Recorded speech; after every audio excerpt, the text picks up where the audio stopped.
स्वागत है। आज हम जिस रूहानी मुरली पर चर्चा करने वाले हैं ना, वो सच में एक लाइफ चेंजिंग जर्नी की तरह है। एक ऐसी यात्रा जहां विकारों से निकलकर बिल्कुल देवी देवताओं जैसी पवित्रता की तरफ आगे बढ़ने की बात की गई है। तो चलिए बिना देरी किए इस गहरी नॉलेज को एक्सप्लोर करते हैं। आप देखिए, इस रूहानी सफर की नींव इस खूबसूरत शिक्षा पर टिकी है। मुरली में साफ कहा गया है कि मीठे बच्चों को फूल बनकर सबको सुख देना है। और यहाँ ध्यान देने वाली बात है कि जब हम इन शुद्ध देवी देवताओं की छवि को देखते हैं, बिल्कुल श्वेत, साफ और पवित्र वस्त्र धारण किए हुए, तो समझ आता है कि अंदर की पवित्रता बाहर कैसे झलकती है। यही देवी देवताओं जैसी निर्मल पवित्रता ही तो एक रूहानी साधक का अल्टीमेट गोल है। तो आइए हमारे पहले हिस्से की तरफ बढ़ते हैं, रूहानी ज्ञान की मुरली, यानी परिवर्तन का एक दिव्य आवाहन। इसमें सबसे दिलचस्प बात यह है कि मुरली परमपिता को एक बागवान या रूहानी माली के रूप में देखती है। ये ईश्वरीय बागवान इस भूली भटकी दुनिया को संवारने का इतना बड़ा काम कर रहा है। सोचिए, पतित हो चुकी आत्माओं को वापस उनके ओरिजिनल पवित्र देवी देवता वाले स्वरूप में बदलना, ये सिर्फ एक विचार नहीं है, बल्कि इंसान को उसका असली सात्विक रूप याद दिलाने का एक बहुत ही एक्टिव प्रोसेस है। अब आते हैं दूसरे खंड पर, जो आज की दुनिया की सच्चाई बताता है, कांटों का जंगल, जो कि इस कलयुग की रियलिटी है। अगर हम कलयुग और सतयुग का अंदर देखें तो फर्क बिल्कुल साफ नजर आता है। एक तरफ ये कलयुग है, जिसे आयरन एज कहा गया है। ये एक कांटों का जंगल और विष का सागर है, जहाँ देखो बस अहंकार और टकराव ही दिखाई देता है। लेकिन जरा दूसरी तरफ देखिए, सतयुग यानी गोल्डन एज, इसे गार्डन ऑफ अल्लाह या स्वर्ग कहा जाता है। ये एक ऐसा उत्तम राज्य है जहाँ सिर्फ शुद्ध और पवित्र देवी देवताओं का वास होता है। कितना बड़ा कॉन्ट्रास्ट है ना। और यहाँ मुरली एक बहुत ही सीरियसली सोचने वाली बात कहती है। एक सीधी चेतावनी है कि ये कांटों का जंगल हमेशा के लिए नहीं रहने वाला।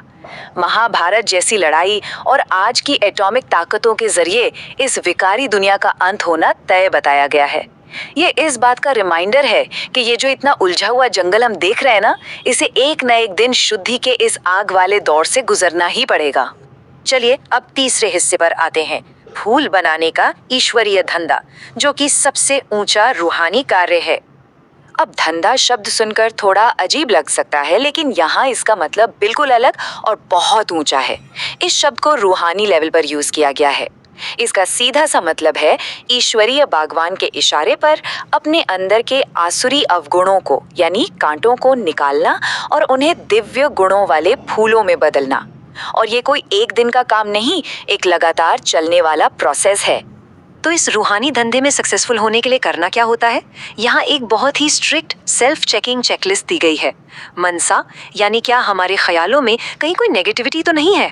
वाचा यानी क्या हमारे बातों में कोई कड़वाहट या कठोरता है। और कर्मणा यानी क्या हमारे आम रोजमर्रा के कामों में कोई पाप तो नहीं शामिल हो रहा। इन सब पर पैनी नजर रखनी होती है। और सबसे जरूरी बात यह है कि अपने ही आसुरी अवगुणों से नफरत करनी पड़ती है, तभी तो उन्हें जड़ से उखाड़ा जा सकेगा। और जो सच्चे साधक होते हैं ना, वो खुद इस बगीचे के माली बन जाते हैं।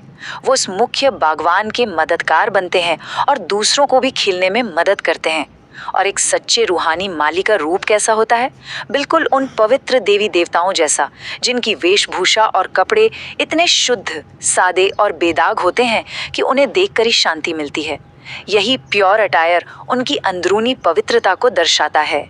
आगे बढ़ते हैं चौथे हिस्से की तरफ, कमल पुष्प समान पवित्रता, यानी इस दुनिया के बीच रहते हुए भी शुद्धता। अब सवाल ये उठता है कि इस पतित दुनिया में रहते हुए इतनी हाई लेवल की पवित्रता आखिर बनाए कैसे रखी जाए? मुरली इसके बहुत क्लियर स्टेप्स बताती है। देखिए, सच्ची पवित्रता का मतलब ये बिल्कुल नहीं है कि सब कुछ छोड़ छाड़ कर जंगल में चले जाएं। नहीं, गृहस्थ व्यवहार में, आम जिंदगी में रहते हुए काम विकार को सबसे बड़ा दुश्मन मानना है। इसे बिल्कुल एक कमल के फूल की तरह समझिए, जो कीचड़ में रहता तो जरूर है, पर उस कीचड़ से बिल्कुल अछूता, साफ और शुद्ध रहता है। अपने ईगो यानी अहंकार को पूरी तरह से खत्म करना और इन विकारों को हराना सतयुग का शुद्ध देवता बनने की पहली और सबसे जरूरी शर्त बताई गई है। जब हम इस सबसे बड़े दुश्मन पर जीत हासिल करते हैं, तभी एक आत्मा इन सांसारिक बंधनों से आजाद होकर उस ऊंचे लेवल तक पहुंच पाती है। अब आते हैं आखिरी और पांचवें हिस्से पर, श्रेष्ठ गुणों की धारणा। इसका मतलब है वो दिव्य खुशबू अपने अंदर अपनाना। इन दिव्य गुणों को अपने अंदर लाने का मेन बेस है श्रीमत। श्रीमत यानी परमपिता से मिले हुए वो सबसे ऊंचे और दिव्य निर्देश। इन निर्देशों को कभी भी किसी आम इंसानी सोच यानी मनमत के साथ मिक्स नहीं करना चाहिए, क्योंकि यही एक मत, यही श्रीमत आत्मा को सही रास्ता और असली ताकत देती है। जब श्रीमत पर चला जाता है तभी एक महकता हुआ फूल बना जा सकता है। पर एक फूल के जरूरी गुण क्या हैं? देखिए, हमेशा मुख से ज्ञान के रत्न निकलने चाहिए, क्रोध के पत्थर नहीं। बहुत ज्यादा नम्रता यानी ह्यूमिलिटी होनी चाहिए, खास तौर पर तब जब सामने क्रोध का माहौल हो। उसके अलावा लगातार हर्षित रहना और अंदर के उस रूहानी सुख को फील करना। और सबसे जरूरी, किसी से भी मिलो या बात करो तो उसमें बेहद मधुरता होनी चाहिए। यही वो क्वालिटी है जो किसी को भी एक जहरीले पौधे से बदलकर एक फर्स्ट क्लास फूल बना देती है। ये एक बहुत ही गहरा अव्यक्त इशारा है जो हमें सिखाता है कि अपने रूहानी शक्तियों का इस्तेमाल करामत के रूप में नहीं, बल्कि श्रीमत के आधार पर एक ईश्वरीय कर्तव्य समझकर करें। कितनी खूबसूरत बात है। मतलब रूहानी ताकत किसी को चमत्कार दिखाने या अपना अहंकार साबित करने के लिए नहीं है। ये तो पूरी नम्रता के साथ बस दूसरों की ईश्वरीय सेवा करने के लिए मिली है। अब जैसे जैसे हमारा ये स्पष्टीकरण अपने अंत की तरफ बढ़ रहा है, हम सबके सामने एक बहुत ही गहरा सवाल आकर खड़ा होता है।